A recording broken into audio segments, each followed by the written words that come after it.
So, ito na. Hiwain na natin. Parang ano to eh. Tuto na ako ng buro mustasa ha. Binuro ko to siguro mga 4-5 days ago. Siguro mga ganon. Itong burong mustasa. Yan. Tama na muna to. Sample. Ako lang naman ang kakain. Yan. Tama na muna to. So, ang proseso nito, pakita mo yung mukha ko. Yan. Ang proseso nito is, ano lang yan, sabaw sinaing, at saka asin lang nilagay ko, at saka yung mustasa, hinugasan ko muna bago ko ibinaba dito, okay? So, ngayon, lulutuin na natin. O, dito, Jo. Yan. Yan, uminit na ang aking kawali. Tuto ko sa kawali, ha.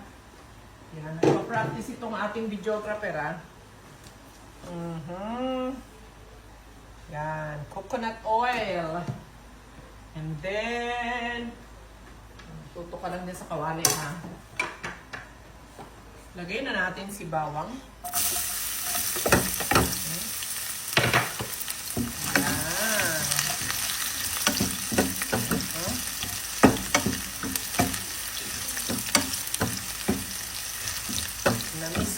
Namiss ko to. Paborito ko yan, yung puro mustasa. Okay. Wow. Lagay na natin si sibuyas.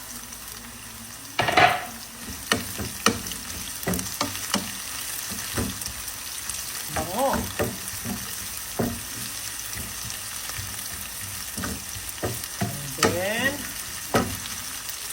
Wow, lagay na natin si mustasa. Ito.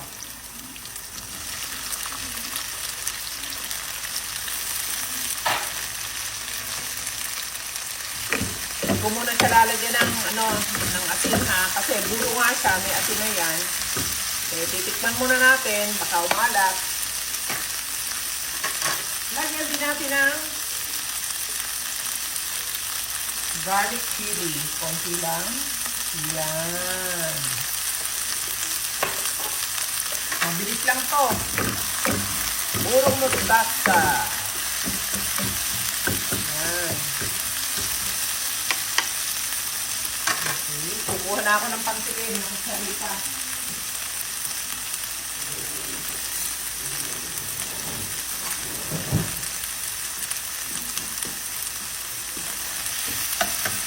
Malaman natin ang lasa ng albin. Back to me. Pagkagawang back to me sa akin. Yan. Si Jo ang pangalan. Ipapakilala ko na sa inyo si Jo.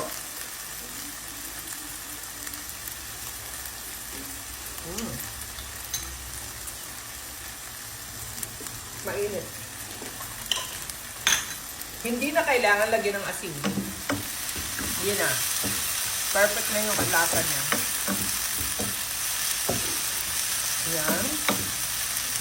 And then, lalagyan natin ng itlog. Isa. Dalawa. Tatlo.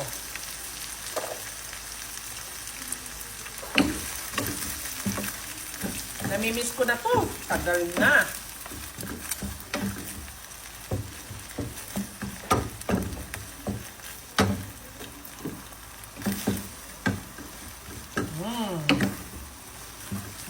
Sino ba sa inyo ang mahilig sa ganito din?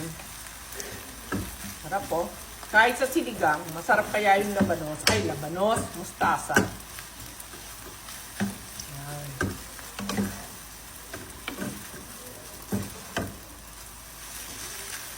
Wow. Tikman ulit. Dito naman ulit ang camera.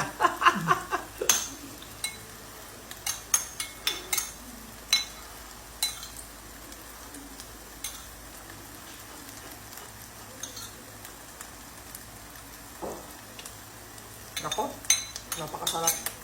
Patayin ko na. Perfect. Sarap. Parang ayaw mo iangat. Kuhanin mo yung ulo ko.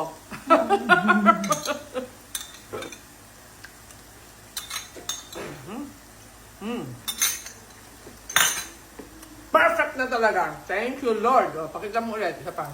Ayan. Okay, thank you! Ano po sa akin? Ano pindot mo? Dito. Oh, huwag mo na pindot. Pag isasara mo gano'n, tsaka mo papatayin, ha?